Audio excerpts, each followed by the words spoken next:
I used to imagine the exact moment, the first time I would have a real conversation in English. Not a lesson, not an exercise, a real one. And in my head, it played like a film. Confident, smooth, the other person impressed. Me finally arrived. And what actually happened? Nothing like that. Nothing even close. And the gap between what I imagined and what actually happened, that gap nearly made me quit learning English completely. Today, Albert's story. The exact moment he imagined for 3 years, and the exact moment that actually happened, side by side. And by the end, you will understand exactly why the gap exists, why almost every English learner experiences it, and the specific thing that closes it. Stay, because what actually happened in that room, it is not what you think, and it changed everything that came after it. Tell me the version you imagined, in detail, the film in your head. Okay, settling into it. I am at a conference, international, important people in the room. Someone asks me a question, something substantial, something that requires a real answer, and I respond fluently. The words arrive in the right order, at the right speed, with the right tone. People listen. Someone nods. Someone says, "That's a really interesting way of putting it." And in that moment, I am not a non-native speaker anymore. I am just a person in the room, equal, arrived. And how long had you been imagining that exact scene? 3 years, maybe longer. Every time I practiced, every grammar exercise, every vocabulary list, every recorded conversation with myself in the mirror, I was building toward that scene. That was the destination, the moment I would know I had made it. And you believed it would feel like arrival. Completely. I believed that one good conversation, one moment of fluent, confident English in front of the right people would be the proof, the certificate, the thing that confirmed I had become fluent. After that, I imagined the doubt would be gone, permanently. Notice the vocabulary here, the destination, the certificate, permanently. These are the words of someone imagining fluency as a finish line, a single moment that resolves everything. Keep that idea, because what actually happened challenges it completely. Stay, because the real conference happened 8 months ago, and almost none of what I imagined came true. Tell me what actually happened, the real one. Okay. Slower, more honest.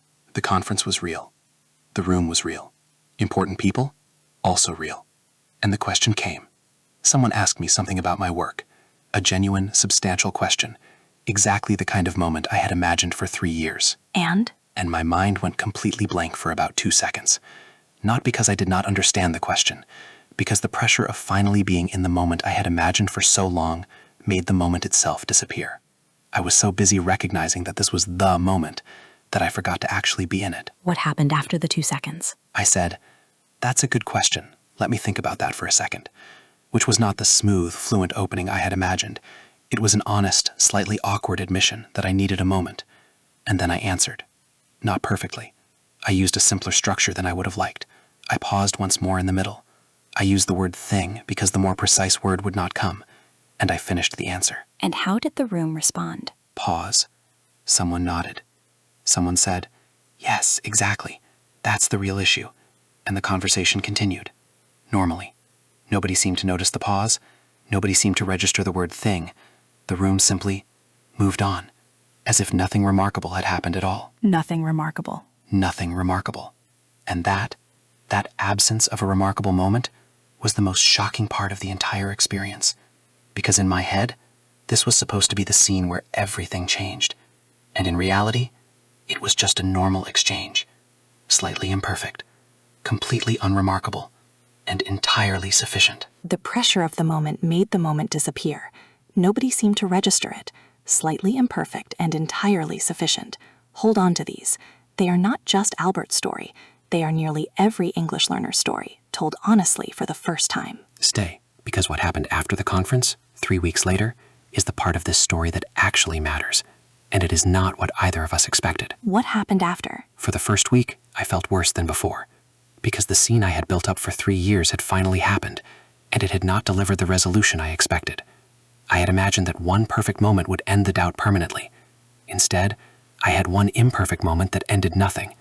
The doubt was still there, and now I also had the disappointment of the imagined ending not arriving. What changed in week 2? Someone from the conference emailed me, a genuine, professional email, following up on exactly the point I had made, the point I had stumbled through, the point with the word thing in it. And the email said, "I have been thinking about what you said. It really reframed how I am approaching this." They had been thinking about it. For a week, about the answer I gave with a 2-second pause and an imprecise word. And that is the moment something shifted for me, because I realized the content of what I said had landed completely. The hesitation, the simpler vocabulary, the word thing, none of it had mattered to the actual outcome. The thing I had spent 3 years afraid of, being imperfect in that exact moment, had happened, and it had changed nothing about whether my contribution mattered. And week 3? Week 3, I stopped imagining the scene. The film in my head, the one I had been running for 3 years, the smooth, confident arrival, I stopped needing it, because I had lived the real version, and the real version, imperfect as it was, had been enough, more than enough. It had done exactly what I needed it to do. The destination, the certificate, permanently. These are the evidence that content matters more than delivery. I stopped needing the imagined version, released from an expectation that was never accurate to begin with. Imperfect and entirely enough, the conclusion that took 3 years and 1 real conversation to reach. Stay, because the lesson here is bigger than one conference, and it explains something about expectation but applies to every single person learning a language. The gap. Why every learner's imagined version is wrong.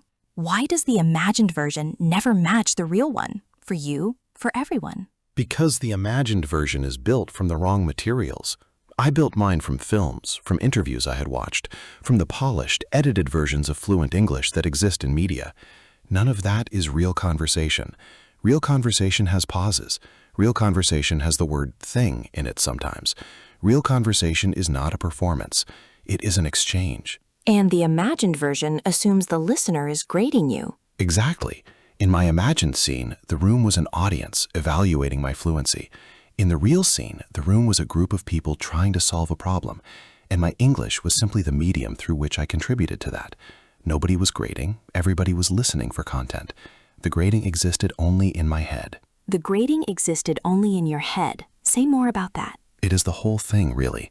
Every English learner imagines an audience that does not exist, a panel of judges scoring grammar, vocabulary, pronunciation, fluency. And in real conversations, that panel is almost never there.